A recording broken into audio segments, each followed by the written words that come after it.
தங்களோட வருமானத்துல ஒரு பகுதியை சேமிக்கிறது அப்படிங்கிறது நிதி பாதுகாப்புக்கு ரொம்பவே முக்கியமான விஷயம். இன்னைக்கு இருக்க மக்கள்ல பலரும் அதிகம் ரிஸ்க் இல்லாத முதலீட்டை நோக்கி தான் நகர்ந்துட்டு இருக்காங்க.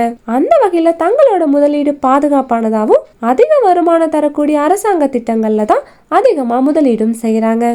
அந்த மாதிரியான திட்டங்கள்ல ஒண்ணுதான் போஸ்ட் ஆபீஸ் ரெக்கரிங் டெபாசிட் திட்டம். போஸ்ட் ஆபீஸ் ரெக்கரிங் டெபாசிட் திட்டம் அப்படிங்கிறது பாதுகாப்பான அதே சமயம் உத்தரவாதமான வருமானம் தரக்கூடிய அரசாங்க திட்டம். குறைவான ரிஸ்க் இருக்க மாதிரி சேமிப்பு திட்டத்தை விரும்புறவங்களுக்கு இந்த திட்டம் பார்த்தீங்கன்னா ஒரு சிறந்த தேர்வாகவே இருக்கும்.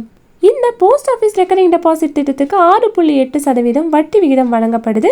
இந்த திட்டத்துல குறைந்தபட்சம் 100 ரூபாயிலிருந்தே முதலீடு செய்யலாம். அதிகபட்ச முதலீட்டுக்கு வரம்பு ஏதும் கிடையாது. உங்களோட வருமானத்துக்கு ஏற்ற மாதிரி நீங்க முதலீடும் செஞ்சுக்கலாம். அதிகமான வருமானத்தை பெறணும்னு நினைக்கிற முதலீட்டாளர்கள் கொஞ்சம் அதிகமான தொகை கூட முதலீடு செய்யலாம். இந்த போஸ்ட் ஆஃபீஸ் ரெக்கரிங் டெபாசிட் திட்டம் மூலமா எப்படி 17 லட்சத்தை உருவாக்க முடியும், அதுக்கு எவ்வளவு முதலீடு செய்யணும் அப்படிங்கிறத பற்றியெல்லாம் இந்த வீடியோவில் நம்ம பார்க்கலாம்.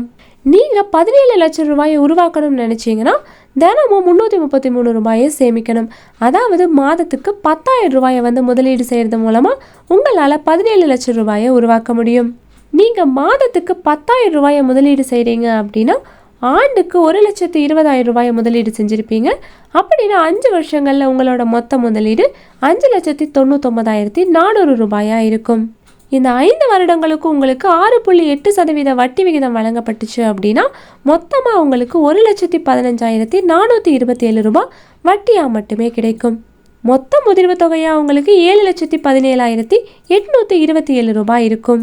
அதுக்கப்புறமா உங்களோட முதலீட்டை மறுபடியும் ஒரு 5 ஆண்டுகளுக்கு நீங்கள் நீடிச்சிங்க அப்படின்னா உங்களோட மொத்த டெபாசிட் தொகை 12 லட்சமாக இருக்கும்.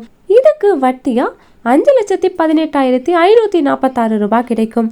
இந்த திட்டத்தில் 10 வருஷத்துக்கு அப்புறம் உங்களுக்கு மொத்த முதிர்வு தொகையா 17,18,546 ரூபாய் இருக்கும்.